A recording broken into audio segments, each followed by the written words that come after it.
මෙන්න මේ කන්ඩිෂන් වෙන්නේ ඇවිල්ලා වැගන්ආර් 50S එකක්. ඒතකොට මේකේ උඩ කොටස් ටික මෙන්න මේ විදිහට තමයි තියෙන්නේ. උඩ කොටස් ටික සේරම අපි ගලව ගන්න ඕනේ. මුලින්ම එයා ක්ලීන් එක ගලව ගන්න ඕනේ. ඊට පස්සේ ටොටල් බොඩි එක, ඉන්ජෙක්ටර් රේලින් එක, ඉන්ටේක් මැනිෆෝල්ට් එක මෙන්න මේ විදිහට තමයි ගලව ගන්නෙ. ගලව ගත්තට පස්සේ මේ ඉන්ජෙක්ටර් රේලින් එක බලන්න මේ කාබන් තියෙනවා. මේවා සම්පූර්ණ මැෂින් එකට දාන්න ඕනේ.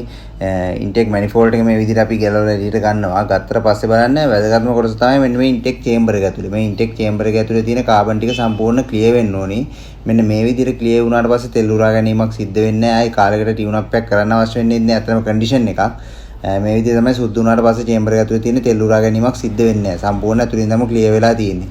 ඊට පස්සේ මේක ස්පාර්ක් ප්ලග් සම්පූර්ණව චෙක් කරන්න ඕනේ. මේකේ නම් පැට්නම් එක හොඳට තිබ්බ නිසා අපි ස්පාර්ක් ප්ලග් මාරු කරේ නැහැ.